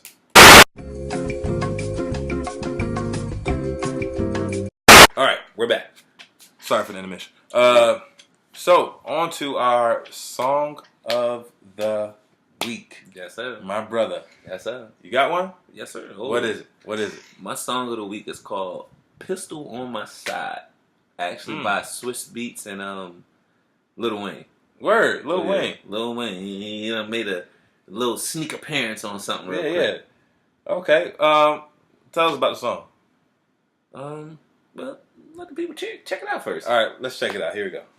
Time, pistol on my side, you don't wanna hear harmonized. Numbers don't lie, the number one stunt, never mind. Tunchi in this bitch, eyes looking like Konnichiwa. Swizzy on the beat, I'ma beat it like Policia. Man, the Uzi needs speech lessons, pistol in my briefs. You don't wanna get this brief message. Okay, that kind of sounds like old Wayne too. Yeah, that's strictly rap song. Yeah. Now, if you want to listen to a song that straight up give you a little bit of bars, a little bit of punchline, nice little flow, I feel like it's definitely a good beat, and it's different from today's beat a little bit. Actually, if for the people who out there that follow beat makers and stuff like that, the actual beat from this song is actually, if you watch the Swiss Beats and Timbaland where they would compete and just beat battling, it's actually the beat that Swiss made when he was going against Timbaland that Lil Wayne is rapping on.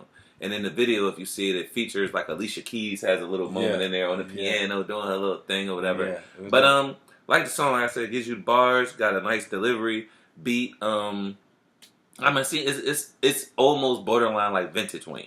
Yeah, that's what I kind of got from it. It's strictly rap. Strictly rap. It's not. It's kind of like a baby Millie. Yeah, I kind of felt that way. That's what I'm saying. Strictly rap. It's just strictly rap. I like it a lot. Yeah. So, shout out to Wayne. You know he's supposed to be dropping an album pretty soon. Oh, where? We definitely gonna review that. Oh, we definitely gonna review that. I'm excited to see if if he still can come back. Oh yeah, and still make an impact. Like I still think he can rap. But I want to see if he can still make an impact in today's climate. Baby fucked him up because right now he should be in the leagues with like the Jay-Z's and shit. Yeah, and he's not. Yeah, because of this setback. Yeah, I agree. So on to my song of the week. Shout out to the Bucks. Your song is a Florida artist or something? No. Fuck the Bucks. He tight. No. So this is a new TDE signee. I know y'all probably tired of me feeling some TDE music, but a new get signed to him. I need to put me in charge of the merch or something. So TDE signee, his name is Reason, and the reason I checked this song because I seen that they were signing. Reason. The reason I checked out this song is because the title of the song is Better Days. That would have made me check it out too. I'm not gonna lie, because that's a good title. Not only is it a good title, but if you know me, you know I'm a Tupac fan. Yeah, and Tupac had a song called Better Days. Never knew that because if you know me, I'm not a Tupac fan. Right. So he had a song called Better Days, which I love. So I was like, hold up. Did he sample that beat or anything? Nah. Okay. Nah, I don't think. I gotta listen to it again. Okay. And actually listen for that. I don't think he did. If he did, it wasn't obvious. Okay. But that made me check it out, along with him being a TDE signee. So I checked it out, and the beat is smooth, it's soulful. The way he's rapping is dope. The flow is good for the beat, and he has content. Well, I ain't gonna tell you what he's talking about because I do want you to listen to this song. So let's check it out right here. A lot of niggas pray for nice whips while hoping to get their cheddar raised. I'm just praying for better days. They hit the block with Glocks and let Beretta spray. Yeah, I'm just praying for better days. My older cousin been dabbling in cocaine sniffing. Yeah, so that's it, man. It's real smooth, man. You know, I love my smooth. I love my smooth stuff. I already know that. I know that. I get my smooth vibe on. Hey, you feel me? Smooth me, smoke. But nah, so yeah, I'm definitely gonna start checking for him when he releases new stuff. All right. I'm not sold yet, but that is definitely a hot track. Definitely a hot track. All right. You gonna make me check them out a little bit. Yeah. Some of these artists you be like the internet. I fuck with them now. Yeah, a couple people you be putting me on to. I'm trying to tell you, man. What I'm really trying to do is find something that's in the cut. Yeah. Yeah. But on to album review. So the album we're reviewing this week is by none other than, I don't know. He would say 6 Lack, but his name is Black. I did that on purpose. So the name of the album is East Atlanta Love Letter. It is 6 Lack. It's Black. He said it was Black. Look at his name. He said it was Black. Look at his name. He said it was Black. The nigga can't read or spell. He said, look at his name. He might be dyslexic like you. I'm very dyslexic. And I still know that shit say 6 lack. Listen, so did you hear the album? Yeah, for sure. All right, tell me what you think about it. Liked it. You know, and this is kind of, I won't say it's out of my element because I like all kind of music. I like R&B. I like this and that. I feel like it was a twist of old R&B with new. You know what I'm saying? It was a great way to describe it. It really was because, and to be honest with you, I felt like it was kind of, it had that consciousness to it. Because, I mean, it had substance. It had the old R&B feel, but agree. it was a new vibe. These were another one of these albums that was a complete album, and to be honest with you, I didn't expect anything less from him. Right. It could be 100 with you. The kind of artist he is. He's not one of these artists that just do anything for views or, I think this is hot. He does what he feels. Right. And when you make music like that, and when you are actually talented and make music like that, it's going to be a recipe for something good. Right. And that's exactly what this album was. So I'm gonna come back to you and get your rating of it. Okay. So when I listened to this, and I couldn't agree with you more. This is like today's old school R&B. And what I mean by that is it's not a lot of stuff like, oh, let me take you in my car and get some head in the rental. Yeah. You know what I'm saying? Like that. It's all about real relationship situations and real love. Like, you know, nowadays R&B, you find some artists like what's the girl? Her. Yeah. I guess it's SZA. SZA give you some, but it's a few artists that really give you true love songs. What about that dude, Khalid? I'm not sold. I wasn't until he dropped that one with 6 Lack and who else was in it? It was 6 Lack, him and somebody. And they even had the old school R&B video and shit and all that. Oh, yeah, I do remember that. That's what I was like, all right, I got my eye on you. Well, I'm still not sold on this yet. But he's on this album. He is, and I do like that song. Hey, see. However, this is the first, like, now of course I've heard some soulful stuff, but this is the first one. This is the first album I've heard in a long time that after I got to listening to it, I felt like if I was going through something, like I would be like, yo, this type of stuff that save relationship. Yo, real fact. You feel me? I think he like from the jump he addresses his daughter, his the girl he's in love with, the baby mama, his career, and how that this album is a perfect, like the title for this song is East Atlanta Love Letter, and that's a perfect description of this album. Now, the only thing I will say that was kind of detrimental to it is because there isn't a lot of switch up. There is, but there ain't. You know what I'm saying? So I'm gonna let y'all listen to the album so y'all get what I'm saying. But there isn't much of a switch up. However, the lyrics on here are impactful, meaningful. Yeah. And it really shows the talent that Black has. Oh yeah.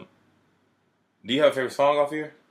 And that's what I was gonna say. What is it? I like shit. It was a couple of them I like. To be honest with you, there's not one song that I was just like, yo, that's my shit. Yeah. But it's a lot of songs that I like. Yeah. Like, I'm like, yo, I like this one. And I wanna. Do you actually have? Yeah, that's what I want to see right here. I got a list right here. I couldn't remember everything off the top of my head. I like Loaded Gun.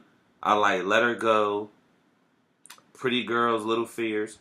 Or Pretty Little Fears, I mean. Yeah, what the fuck I got? Pretty Girls, Little Fears. Shit, I like Balenciaga Challenge. I like Nonchalant. Like, this album has a lot of it has a lot of good songs on it. Look, I like the interludes, to be honest with you. Bro, the interludes were fucking that shit Thugger, really that did it. Thugger interlude. Bro, that song is Switch. All of these joints. Yo, Switch might be my favorite song. Really? I think mine's might be, and I hate it to be. It's either gonna be Balenciaga Challenge or Pretty Little Fears or Let Her Go. That's them three. And Disconnect. Yeah, the words, the lyrics on Disconnect, bro. Good song. Good song. That's some songs. So honestly, I'll give this. And this probably might be our first like true R&B. Definitely. So I'll give this like a 8.5. I'll give this like an 8.5 because the lyrical content is just so good. Yeah, it's so good, and I feel like this is impactful music. There's no way I can give a 7 to M. There's no way I can rate anything okay if it's impactful music. And that's funny that you say that because I was giving it an 8 coming into it. So you gave it an 8.5. It's basically the same thing. So you were around there in between her of an 8 and a 9. So just like that. Yeah, I gave it a solid 8. Yeah, I mean, and I'm pretty sure once I listen to it more, who knows? It might fuck around be a 10 or a 9 or something to me. Yeah, it's just always like that with different albums. Yeah, so I do big ups to Six Flag or Black, whatever you want to call him. Six Flag. But yeah, big ups to him, man. I was a fan before, but now I feel you. I feel you for real. But do you know what time it is? Hey. Do you know what time it is? Hey, what time is it? You don't know what time it is. What time is it? It's asking for a friend time. Hey, my favorite Check shit. this out. So today, for asking for a friend, our topic is, what is our topic? It's right there, bro. Oh. How do you handle a relationship when your family doesn't like your boyfriend or girlfriend? Because that can be a mother. So what do you think?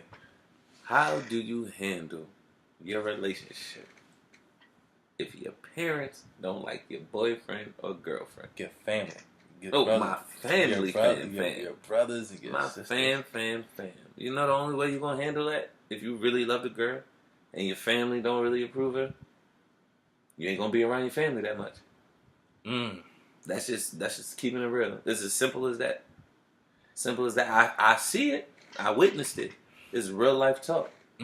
If you are really into this person and you are not willing to dump them or just call it quits or whatever, and you know, despite what your family think of her or him or whatever you're going through, and if you're still sold with this person and you know that you want to be with this person, that's the thing that's going to happen. I'm not going to say you're going to cut them off, but you're not going to be at everything because it's just a natural thing. You're going to be like, I love this person.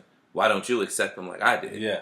They're a part of me. If you love me, you should love them. Yeah. That's just how it goes. Yeah. So if they don't accept it, it's just that you're going to have to kind of keep your distance. Yeah. And you'll probably only show up to big stuff. Yeah. You know, not everything. Yeah. Yeah, I mean, I feel you on that. But have you ever experienced that? Nah. Because I don't date bad bitches. I date bad bitches, but I don't date bad bitches. But who says they're bad? What if your family just doesn't like them? Yeah, they don't like them. Well, I've never put it like this. I've never dated a girl that my family didn't like because I'm dating a girl that's I don't know. It's different for me. Yeah. Okay. First off, I don't date too many chicks. Yeah. Right. Yeah. So I'll be out there, and the ones that I do date, they almost kind of similar to me. Might have a similar personality. Actually, I take that back. That's a lie. I don't know why I said that because I would have been married. I would have been married. Father, bitch, that's exactly like me. What? We're golden. Golden. I feel you on that, but I don't necessarily think that that's the only way. I feel like if they don't, that's the only way, bro. If they don't like somebody, you have to find out what's the reason. Why don't they like this person? Yeah. Can you even say if it's personality wise? Because 9 times out of 10, I feel like that's the only reason why. No, there's plenty. Talking about somebody you're dating? Yeah, like some people don't accept them because they're a different race. Yeah, I guess so. You know what I mean? So. You know what I mean? And that is going to be some shit sometimes for some families to accept. Like, say, a Chinese girl. Yo, I'm so glad you said that first because I was about to say I feel like most people would be like, well, say if you date a white person. I feel like actually white people accept you more than like a fucking Indian or Asian or something like that. I will say this. and I'm gonna look dead in the camera with this. I'm gonna say this, and I mean it deep, deep, deep to my heart. Mm-hmm. Black people are the most accepting people on this planet. Thanks. We are the most accepting people on this planet. Thanks. Now, granted, there are some black families that are judgmental of dating outside the race. There are. But at the end of the day, when you compare it to Indians, when you compare it to Asians, oh my God. That's a rap, boy. And, bro, listen. They'll disown you. I know. And I experienced it, but I've seen it. I've seen it on multiple occasions. And it is absolutely ridiculous how they behave. Yep. Absolutely ridiculous. So, in that situation, that's where you meant, like, you just ain't coming around. Yeah. You know what I mean? Yeah. If it's something like that where it's pure just racism, then it's just gonna be like, I'm gonna actually look at my family different. Like, right. Fuck, I can't fuck with y'all. Like, cause I'm not like this. Yeah. I didn't know y'all were like this. Now y'all showing me something totally different. Yeah. And I didn't expect this from I y'all. think that anybody in that position, their family doesn't like somebody just because of their skin. Any person in that family should not turn their back on their family, but distance themselves from the family until they get rid of that bug. Yeah. Because that's unacceptable. That's unacceptable. Yeah. That's unacceptable. Yeah, see, I was thinking about, like, because, look, I was thinking about it in the sense of just outside of race, just say if you bring a ratchet girl home or something. Right. Because it's been time, my sister brought hood niggas home, and immediately my mom's like, I don't like it. Yeah. I never did that because I'm smart enough to do that. Yeah. I'm smart enough to not bring those kind of girls home. Yeah. First off, I'm smart enough to not even be like, that girl is my girlfriend. Yeah. I've been knowing that since the beginning. You date the good girl, you fuck the wild ones. You already know that. That's exactly what you do. So I've been on that since I was a young one. All the wild girls my mom had never seen. Yeah. Just like my friends. All my wild ass friends, my mom had never seen them. Mm-hmm. My mom's seen the ones that are fucking good. Yeah. The ones that I want her to see. The ones that I want my family to see. Right. Oh, he a nice dude. He hang out with nice people. Oh, she's a nice girl. You got a nice girl. Yeah, because I'm not showing you all the other ones. Yeah. Right. So it's just, right. Now, I will say this. Sometimes girls be falling for that thug passion, man. They do. And it's not. No, you're getting bored dealing with him. That thuggin', the love. Yeah. So look. I do think that sometimes that happens. Yeah. And just because they sell drugs don't mean they're not a good person. And I think on the sense you think like, well, how long is this gonna last? I don't want you to get caught up in it. You know what I'm saying? And it's just, and that's more so a family just protecting them. And I don't necessarily think a family would just be like, oh, F this person, but they're still like, I don't know. Yeah. So that's a little different. A little different. But if your family doesn't like somebody because maybe first impression type thing, I think the best way to deal with that is continue to have that person around. If you distance yourself, they're gonna just like them more. Yeah, they're gonna just like them more, and you'll have this shit until the day that everybody's dead. All you got to do, if it's a first impression kind of thing, you, like how you said, bring that person around more and more, and just show them that whatever your first impression was that made them think that, it may be a little off. Yeah, it may be a little off. Just my ass said, it's awkward. You don't really know people first time you meet people. I'm speaking of me. You know me. I don't really talk to people unless I'm comfortable around. Yeah, right. So I'm not saying that much. It ain't like I'm quiet in here, but like I'm more or less give you one word answers and shit. Yeah. I won't talk too much because it's like I don't really know you. I'm trying to fill you up. Same thing like when I first met you. I ain't really. Yo, we lived in the same house for about 3-4 months. Well, it had to be like 3-4 months. Yeah, and I would try to get this man to like, cause you know what I'm saying. It was a point in time I would go out by myself all the time, and I would try to get him to come out, and he did not. He was not like. I'd be like, yo, you trying to step out? Nope. He's like, nah. I'm good. I don't know. It's Addison. It's your fault. Addison is your fault because Addison would never go out either. Yeah. And I think Addison would just be like, he just didn't want to go out. Yeah. But he kind of probably perceived it as, Oh, Arsenal bang with it. Yeah, right. I'm just looking at this nigga probably on some old other shit. I'm good. I'm chilling. You probably thought it was old boy. Yeah, I ain't fucking. You know what I'm talking about? It's old weirdo boy. Weirdo boy. yeah. Took a while for the register. Took a while. But nah. So yeah. Eventually, he came to his senses. Man, I'm a good dude to hang out with. I show him the city. But it sometimes just takes time. It just takes time to open up to somebody, and I know I've experienced that as well. Where first opinion, they might have thought something else. You keep bringing that person around, eventually they'll warm up to them. Really? Yeah, because usually with me, I ain't gonna lie, I'm good with first impressions on parents. I'm like the first impression. Me too, bro. Me too. Parents meet me for the first time, they loving me, hands down. So girls, bring me around. Story time. Your parents love me. So I was dating this one young lady in college, and I went to her parents' house, and her mom. I think her mom really liked me, and my Twitter name, your mom's favorite. That's my Twitter name. Like it's Chef Nixon title, mom's favorite, because I'm always good with moms. Moms really like me, but her dad didn't really bang with me. He probably like, nah, nigga, this nigga too smooth. He probably like, this nigga too smooth. He was shorter. He was short. He was short. I'm tall. I hoop. He probably like, this young, tall nigga. And this nigga on a horse? Yo, start using that for everything, man. Yeah, and then he probably knew I was probably and I was. So he didn't really bang with me. Yeah. But when we broke up, time went on. I ended up talking to my ex eventually sometime down the line, and she was like, "Yeah, my dad talk about you all the time now." Yeah, he was like, "Damn, I wish you would have stayed with him." That's crazy. Real talk. So, that's crazy. So I mean, my opinion to people who the family doesn't like them, first find out the reason why. Yeah. If it's something that the person can change or maybe isn't like that and there's a way to prove it, just have them around more. If your family's racist, you gotta distance yourself until they correct themselves. Yeah. Or if your family just don't like them because they're ugly. Yeah.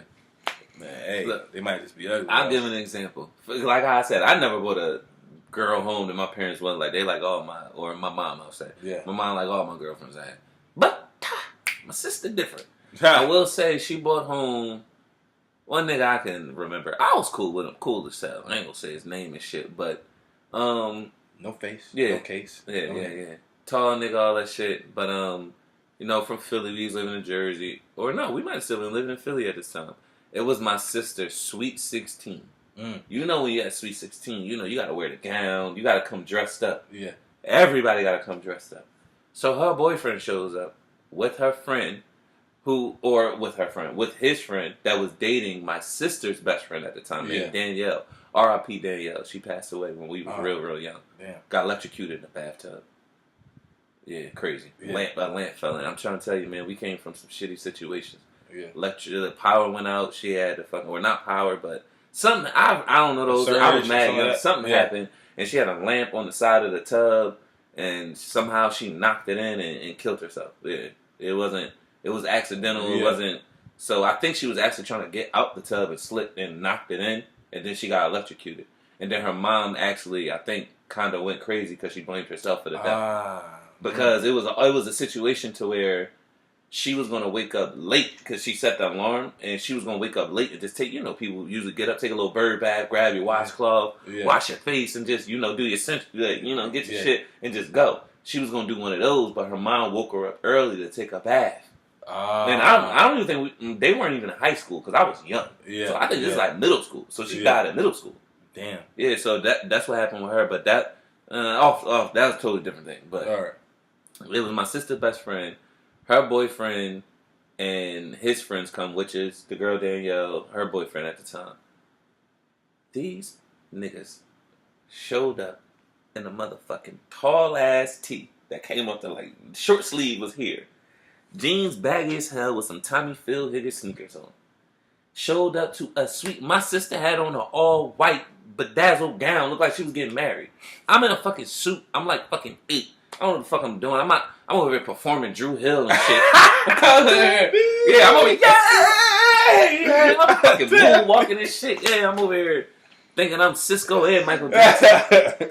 And these niggas showed up with their shit on, and my mom and dad was already not feeling that, and that solidified the deal. It was some one nigga, I remember, his name was Steven, and they wanted my sister to be with him so bad. He reminded me of the Stefan Urkel. He was Stefan. Yeah. And the other nigga was just a trap nigga. So it was just like, both of them was cool. They were cool people. Both of them was cool. But they're just not the walk of... See, the thing is, I think parents live their life already. You know what I'm saying? Yeah. I have a kid on the way, y'all. You know what I'm saying? So I think parents, they live the life already. And now I'm just starting to think about it. They live the life already. They know. And I know, kids. I know you think that your parents are trying to kill the fun. You sound like a parent. Mr. and Mrs. Killjoy. But I'm trying to tell you, they're only doing it for your best interest. And it sounds so crazy that I actually have to say this, because I know I'm gonna have to say it a shit ton by the time the jit get here. Yep. So it's like, my mom. See, the thing with me is everything I learned as far as relationship goes, I learned by myself. Of course, I had 3 older sisters, so I knew what girls liked. I know what they didn't like. But even with that, I still had to learn, because my sisters was all kind of tomboys at one point in time. They weren't like girly girls. Yeah, they'll fuck you up. Yeah, so it's like, I kind of had an idea what girls liked. I kind of understood what I seen stuff that they went through. So I tried not to put myself in a situation, even though I did eventually, because I'm a guy. So I kind of learned all that stuff on my own, and it's just certain guys you just know aren't just like, the like, it may be good, but you know the ending already. Yeah, exactly. You've seen this story already. Exactly. If it wasn't you've seen it with your friend. Exactly. You've seen it already. So you try to. I think parents, and especially family, they look at that like. I think family looks at, is this person gonna be around long? I think that's one of the first questions that family. Yeah, that because they're always on the defense. Definitely for us, a guy going into a daughter's household, with her mother and father, going in there judging you straight from the gate, because the dad already knows straight from the gate. You want some pussy. I know how we think. I don't know how. Yep. I don't know if you really like her or you just want some. Yep, exactly. I'm trying to figure it out, because he probably thinking in his head, look, I done ran about at least 50, 30, 40 something chicks before I found my wife. Yeah. So what is she? Is she number 31? Yeah. Is she number 22? Like, I need to find out. I want to know. Is this your 60th one and you ready to settle down now? Hey, quick question. As a dad, are you going to be that dad that's like that cool dad, or are you going to be that like aggressive dad, or are you going to just be that dad that kind of embarrasses? I'm an in-betweener. I was about to say, I'm nonchalant. I don't give a fuck. It depends on what day you catch me. Yeah. I'm going to be a bipolar dad. I'm going to be days where I'm just like, oh, what's up, little nigga, whatever, just chill. The other days, I'm going to be drawing. Yeah. And don't let one of my niggas come over or something like that. I'm going to do the bad shit. Niggas going to have a gun at the door and shit. Nigga, well, who you here for? Why you here? Nigga, you at least 30. Yeah, right? You at least 30, nigga. Nigga could look 12. I'm like, nigga, you at least 40, nigga. What the fuck you doing, nigga? I see a beard coming through. Get your ass out of here. Nigga, did you shave today? Hell yeah. Get the hell out of, get it on my doorstep. Like, you shaving. But nah, I'm gonna be asking, like, I'm gonna seriously be that dad. I think I'm gonna be that. Like, if I have a girl. If I have a daughter. I'm gonna be that dad that's gonna talk to the dude. But I'm not just gonna talk to the dude. I'm gonna ask him, like, so you trying to fuck my daughter, or or what is this? They gonna be giving prom night speeches. What? Off jump, nigga. Every night. Because if I have a daughter, I swear to God, I'm gonna give it a game. Yeah, you got to. I'm gonna give it. Look, it's a new day and age, man. Just pull up YouTube shit, all of this. You can educate kids now. Yeah, and more than what we. And what we you know got. what? See, I didn't really have that talk. I don't think. To be honest with you, I don't think most kids did. I feel like the only people that have like talks like birds and bees kind of talk are white people. Maybe so. But that might have been a racist statement. Yeah, I don't think it was. That was definitely. I don't. Not racist. Not it racist. Wasn't. It was borderline Prejudice. true though. It was Prejudice. definitely borderline true. Something like that. It was definitely borderline true. That's stereotypical. Yeah. But we get stereotyped enough, so right. But here's one for you. Anyway. Check. Anyway. So I just want to be so 100 with my daughter. Now, mind you, there's gonna be certain stuff that I'm gonna ease my way into telling her as the years go by. You know, you can't just drop a atomic bomb on somebody and expect them to process everything correctly. That's not how it works. But I do want to keep it real with her and give her game. Yeah. So when it's time for her to go off to college, that she's not going to be somebody that's so covered and sheltered that when she finally gets some freedom, she's going to be Miss Busted Baby. Yo, because I'm not going to lie. That's when the whole phase starts. That's when it starts. When the whole phase starts. Now, mind you, almost everybody goes through a whole phase anyway. Yeah. But there's a difference between a whole phase and being a whore. Yeah. You know what I'm saying? And my goal is just for my daughter, if I do have a daughter, for her not to be a whore. Now, my wife's going to say the same thing about my son. Nah, that nigga. My son, he got to drive everything. That nigga got to power drive. I'm going to give him game. I'm going to give him game too. So he don't be out here like no lame, or he don't be out here just running everything raw. Yeah. You know what I'm saying? I'm going to give him game. But at the same time, it is going to be different. Yeah. That's one thing my dad did tell me, even though I know that nigga was lying. He told me when I was young, he said, hey, son, wear a condom. Because I'm going to tell you now, that shit feel the same with or without it. That nigga lied. Lied to the fucking max, nigga. Bold face. Because the first time I fucked without a condom, that shit was like cocaine. Nigga, that shit was pure coke. Nigga, my eyes opened up. I was like, oh, what the hell going on? You know, the first time I had sex was wrong.